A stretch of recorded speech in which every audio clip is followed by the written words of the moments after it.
A guerra na Ucrânia pode estar entrando em uma nova fase que pode mudar o jogo, uma que pode envolver diretamente a OTAN na luta.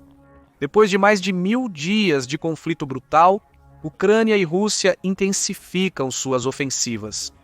A Ucrânia intensifica ataques com mísseis de longo alcance em território russo, enquanto a Rússia tenta avançar desesperadamente em Donbas.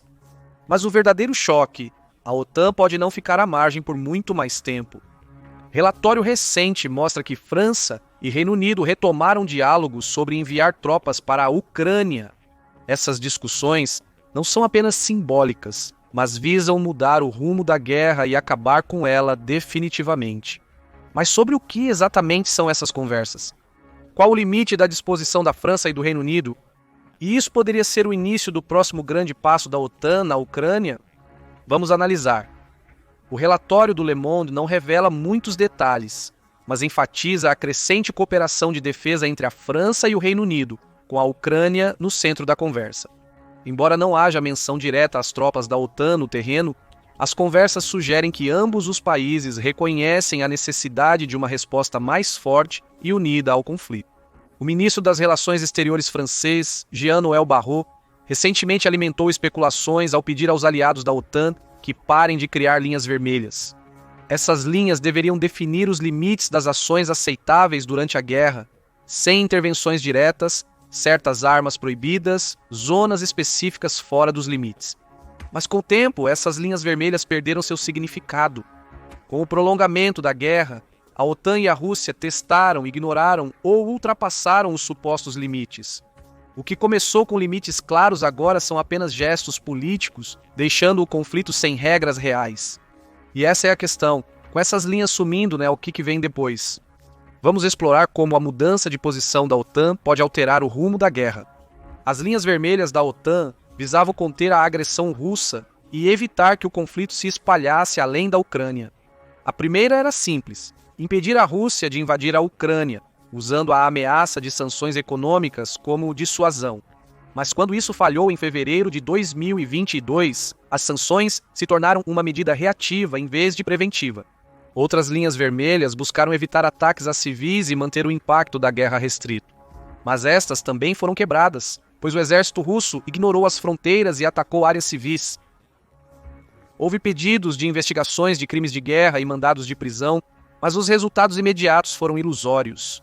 Enquanto isso, a Rússia traçou suas próprias dezenas de linhas vermelhas.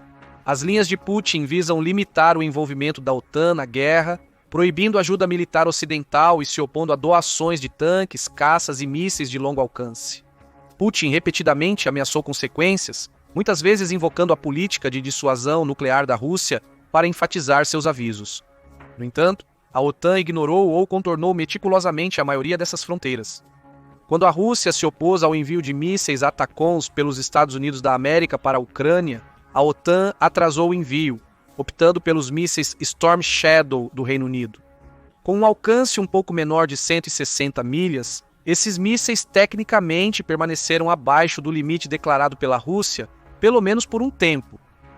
A Ucrânia usou os Storm Shadows para atacar as linhas de suprimento russas em Donbass e na Crimeia, forçando a Rússia a retirar equipamentos para mais longe do alcance. A retirada levou a OTAN a fornecer armas de ataque, aumentando as capacidades de longo alcance da Ucrânia. Mas a verdadeira maneira como a OTAN contrariou as linhas vermelhas da Rússia?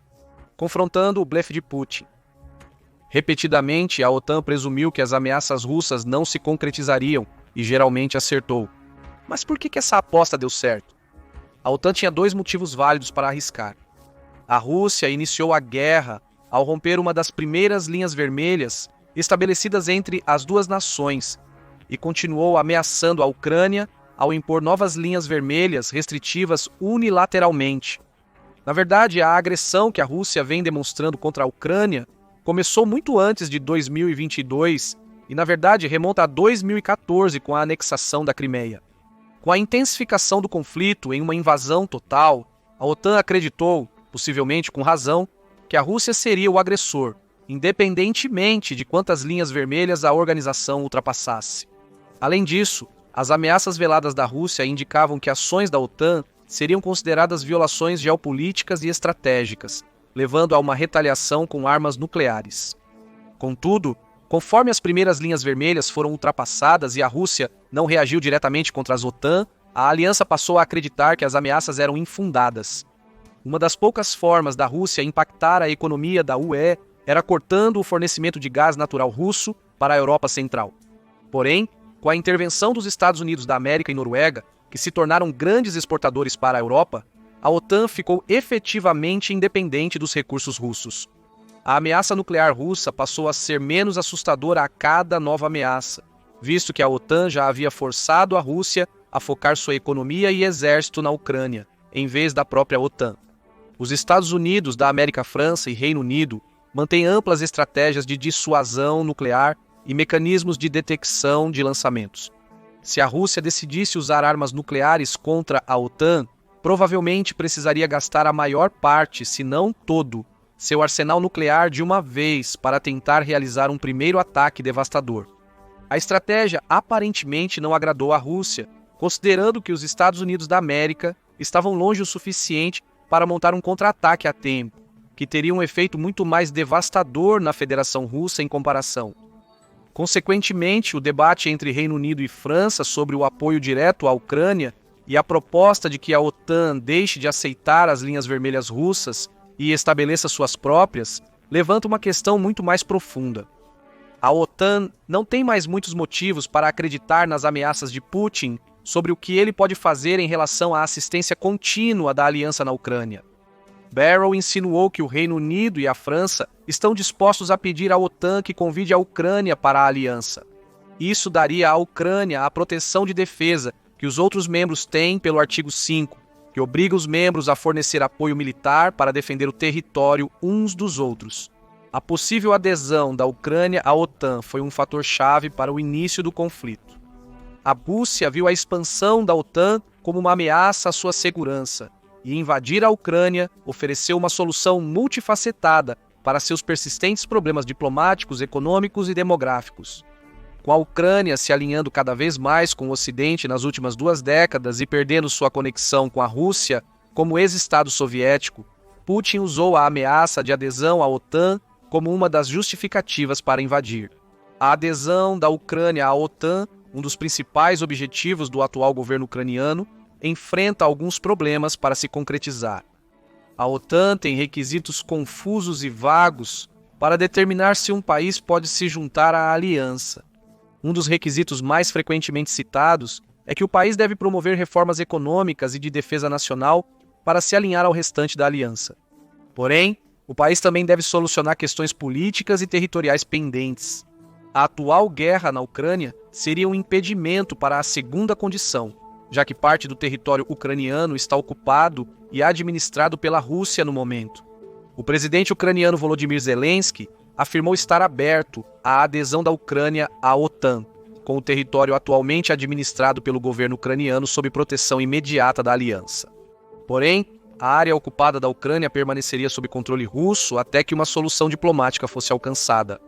Zelensky insiste que a Ucrânia só se juntará à OTAN se reconhecerem as fronteiras ucranianas anteriores, as que antecedem a invasão de 2022. A situação é delicada para a OTAN. Permitir a entrada da Ucrânia durante uma guerra ativa poderia invocar o artigo 5, convocando os demais membros a responder. Isso envolveria a Europa, Estados Unidos da América e Canadá em uma guerra direta com a Rússia, que poderia escalar rapidamente se aliados russos como China e Irã se juntassem a ela. Contudo, se a Ucrânia assinar um armistício e se tornar membro da OTAN com controle parcial de seu território, é imprevisível como a OTAN poderia forçar a Rússia a ceder as áreas ocupadas. Isso levou a OTAN a se dividir em 2 campos. Um dos campos é liderado por Estados Unidos da América e Alemanha, as maiores economias da aliança, inflexíveis em manter o atual envolvimento da OTAN, fornecendo apenas assistência indireta por doações para permitir que a guerra chegue à conclusão. O outro campo, liderado por França e Reino Unido, começou a propor abordagens mais radicais para lidar com o problema, incluindo a possível implantação de suas tropas na Ucrânia. Porém, mesmo nesses países, há discordância sobre essa ideia. O secretário de Relações Exteriores do Reino Unido, David Lammy, afirmou que o país não tem planos de enviar tropas para além de suas fronteiras no momento. A última parte da declaração refere-se ao possível maior envolvimento dos membros no conflito em discussão. O Reino Unido tem sido um dos maiores doadores para a Ucrânia, fornecendo equipamentos modernos de longo alcance, como os mísseis Storm Shadow, e treinamento vital para as forças ucranianas no manuseio de equipamentos militares ocidentais. Contudo, Lamy afirmou que o país está determinado a manter seu nível de envolvimento no conflito, sem comprometer o envio de soldados para uma zona de guerra ativa. As declarações contraditórias das autoridades do Reino Unido e da França frearam a possível escalada militar da OTAN. Porém, ambos os governos concordaram que a OTAN tem intensificado seus esforços de defesa nacional, especialmente na Europa Oriental. Isso indica que, apesar da OTAN ainda não estar pronta para enviar seus soldados diretamente para a Ucrânia, a aliança provavelmente tem criado planos para um possível conflito com a Rússia, independente da atual guerra na Ucrânia. Isso decorre da crença de que a OTAN não vê mais a Rússia como confiável em respeitar fronteiras e acordos internacionais. A possibilidade de um conflito aberto da OTAN com a Rússia decorre de alguns países terem uma história significativa com a federação. Especificamente, são os estados bálticos Lituânia, Letônia e Estônia, ex-membros da União Soviética que aderiram à OTAN logo após sua independência. O outro é a Finlândia, que compartilha uma fronteira com a Rússia e esteve em guerra com a União Soviética durante a Segunda Guerra Mundial, quando perdeu mais de 1/10 de seu território. Finlândia e Rússia têm se confrontado recentemente sobre questões de fronteira, com a Finlândia alegando que a Rússia está usando a crise migratória na Síria e no Oriente Médio para sobrecarregar o sistema de justiça e imigração finlandês através da fronteira entre os dois países. Isso levou a Finlândia a fechar a maioria das passagens de fronteira com a Rússia, e a Rússia a renegar acordos já tênues entre os dois países. Mas a outra ameaça à OTAN, além da Rússia, é o conflito interno. A aliança requer que seus membros concordem com mudanças amplas na política para decidir sobre o fornecimento de mais ajuda militar à Ucrânia. Os Estados Unidos da América, sob o governo de Joe Biden, têm mantido uma abordagem mais passiva, proibindo a Ucrânia de usar armas de longo alcance doadas em território russo até novembro de 2024, 33 meses após o início do conflito. A administração Biden mudou de rumo quando ficou claro que a indústria de armas da Ucrânia já criou soluções de guerra de longo alcance com drones. Isso permitiu à Ucrânia contornar as linhas vermelhas da Rússia e aumentar a pressão através de sua ofensiva de longo alcance. As ameaças nucleares da Rússia à OTAN funcionaram para atrasar remessas importantes de ajuda militar, mostrando que a aliança hesitava devido à crença no quão longe a Rússia iria na guerra, pelo menos até alguns meses atrás. Recentemente, outra grande razão para a OTAN ter mais debates internos é a mudança da administração dos Estados Unidos da América com a vitória do presidente eleito Donald Trump nas eleições de 2024. A posse do novo presidente está programada para 20 de janeiro de 2025. Nesse ponto, a atual administração Biden e suas políticas provavelmente serão revisadas e ajustadas para se alinhar mais com as aspirações geopolíticas de Trump. Trump já criticou anteriormente os membros da OTAN por não cumprirem suas obrigações. Trump acredita que muitos países da Europa Ocidental têm negligenciado suas responsabilidades para com a aliança, especialmente em relação à manutenção de uma força ativa significativa e ao fornecimento do orçamento de defesa nacional, recomendado de 2% do produto interno bruto. Apesar de alguns países terem retificado isso parcialmente, ainda há um longo caminho antes que os membros da OTAN implementem totalmente as reformas de defesa nacional iniciadas no começo dos anos 2020. O orçamento militar do Reino Unido tem permanecido em torno de 2% nas últimas 2 décadas, com uma queda acentuada de cerca de 3,5% no final da Guerra Fria. A situação é agravada pela redução das forças armadas do país, com os atuais 184 mil militares representando uma queda de 14% em relação a 2012, devendo cair para menos de 80 mil tropas ativas no início dos anos 2020. Certos analistas sugeriram que o exército britânico atual está gravemente despreparado para uma guerra prolongada e em grande escala, como a que ocorre na Ucrânia. A principal proposta para corrigir isso seria aumentar os gastos muito acima da recomendação mínima para pelo menos 3% do produto interno bruto do país, e isso elevaria o orçamento militar do Reino Unido para cerca de 80 bilhões por ano, aproximadamente 1/10 do orçamento dos Estados Unidos da América, tornando-o o quarto maior gastador mundial, atrás da China e da Rússia. O orçamento poderia ser usado para melhorar o número e a preparação das forças britânicas para o combate, além de permitir ao país modernizar seus sistemas de dissuasão nuclear. A França enfrenta um conjunto distinto de desafios. A França reformulou seu exército para uma força cooperativa, priorizando operações militares internacionais e forças conjuntas com outros membros da OTAN. E isso permitiu à França desenvolver um dos maiores potenciais para a resposta rápida no exterior e ação tática veloz na Europa e em outros continentes. Contudo, o exército francês também perdeu efetivo recentemente, e o foco na cooperação internacional pode indicar que a atenção do país em suas próprias defesas pode ter diminuído nos últimos anos. Assim, não surpreende que o Reino Unido e a França tenham metas e aspirações similares na OTAN, sobretudo fortalecendo as defesas e fronteiras conjuntas da aliança em relação à Rússia. Ambos os países possuem exércitos experientes em batalha, com séculos de modernização militar orientada pelos Estados Unidos da América. Além disso, ambos os países possuem arsenais nucleares e políticas independentes de dissuasão nuclear, embora seus tamanhos e capacidades sejam ofuscados pela Rússia e pelos Estados Unidos da América, o que nos traz de volta à questão em andamento da nova administração Trump.